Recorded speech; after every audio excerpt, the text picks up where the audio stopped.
বন্ধুরা, সেপ্টেম্বর মাসের 15 তারিখে শুক্র এবং কেতুর একটা প্ল্যানেটারি কনজাংশন বা সংযোগ আমরা ফর্ম হতে দেখব সিংহ রাশিতে।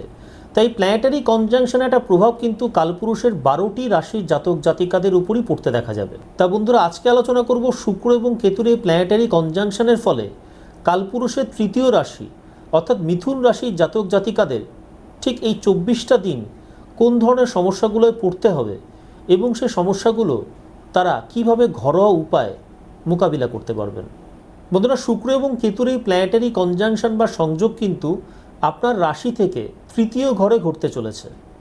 এখন জ্যোতিষ শাস্ত্রে তৃতীয় ঘরকে বলা হয় সহজ ভাব। তৃতীয় ঘর জাতক জাতিকাদের যোগাযোগ দক্ষতা, সাহস বা পরাক্রম, ভাই বোন, ব্যক্তিগত উদ্যোগ, প্রতিবেশীদের সঙ্গে সম্পর্ক, সৃজনশীলতা, আত্মবিশ্বাস, কণ্ঠস্বর, প্রচেষ্টা ও পরিশ্রমকে নির্দেশ করে।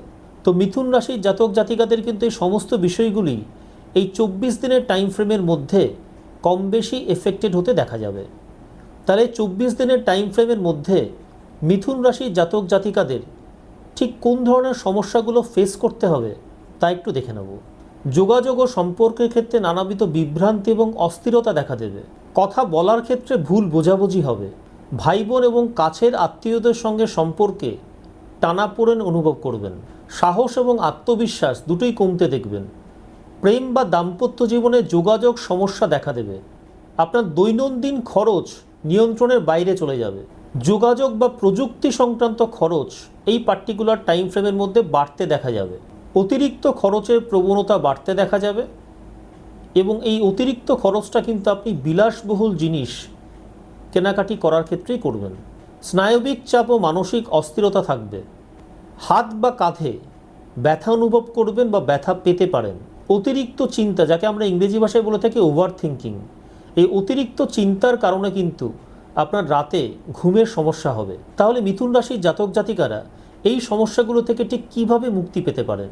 প্রথম উপায়, প্রতিদিন সকালে ঘুম থেকে উঠে স্নান করে শিবলিঙ্গে জল এবং বেলপাতা নিবেদন করবেন এবং ওং নমঃ শিবায় এই মন্ত্রটি 108 বার জপ করবেন। দ্বিতীয় উপায়, প্রতিদিন সন্ধেবেলা বা প্রতি শুক্রবার মা লক্ষ্মীর পুজো করবেন।